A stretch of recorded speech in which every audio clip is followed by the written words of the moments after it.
see, I am writing a book now, a kind of a biography about my eldest brother, and therefore also a story about my people, where I'm coming from. At the point, I said, in my village, there is a bond between me and that piece of land. And what is this bond? My umbilical cord was buried in that land.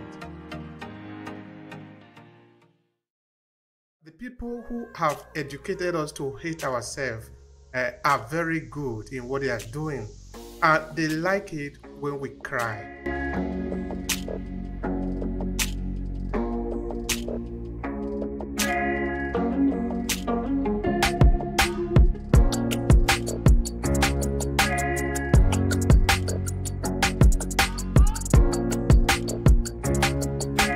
They like it when we are disoriented. They like it when we are confused, because that is how they benefit. That is how they make their money. Because at the end of the day, it's all about the money. They want to provide what we eat, give us what the dressing that we have, tell us the medicine we should take. Now, let's take a moment to reflect. If we accept that our ancestors are evil, now everything about our ancestors is evil. So we don't need to study our medicine, because that is what our ancestors used to do. How can you be studying the medicine of evil people? But you see, this is really very stupid in that you are a product of your ancestors.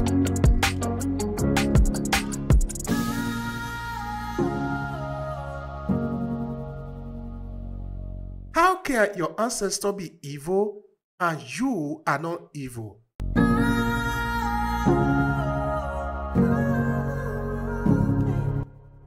There, they did something very trickish, is that they will wash you with the blood of the lamb. They wash you with their own blood, something that they have invented, and that make you clean. But guess where you get a little bit more trickish? Is that you will one day grow up, you will die, you will be buried, because we don't live very long. We live, let it be very abundant. Let's say we live 100, 120, 50 years. But 150 years is just like 2 days in our history as humanity. Now, after 150 years, because I'm overly exaggerating that years for you, another 150 years, you have become an ancestor. Now, guess what? You have also become an evil person.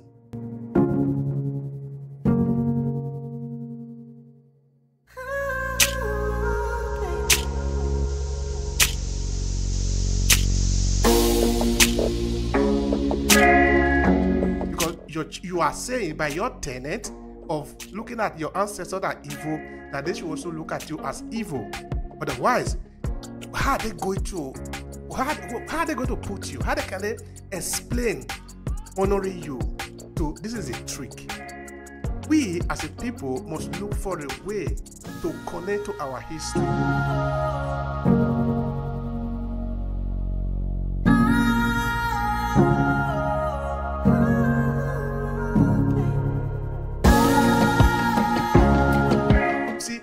Writing a book now, a kind of a biography about my eldest brother, and therefore also a story about my people, where I'm coming from.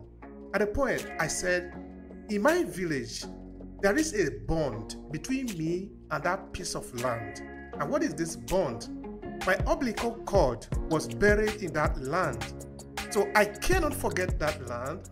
I cannot forget the history of that land, because I have a bond, an everlasting one.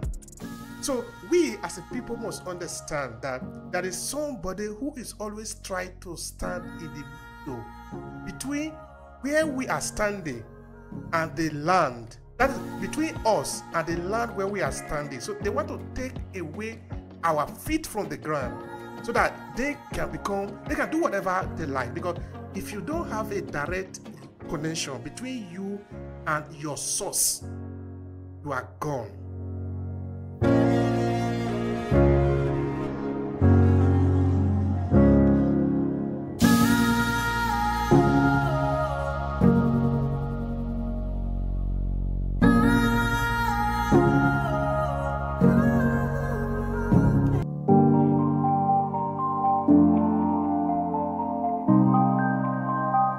you.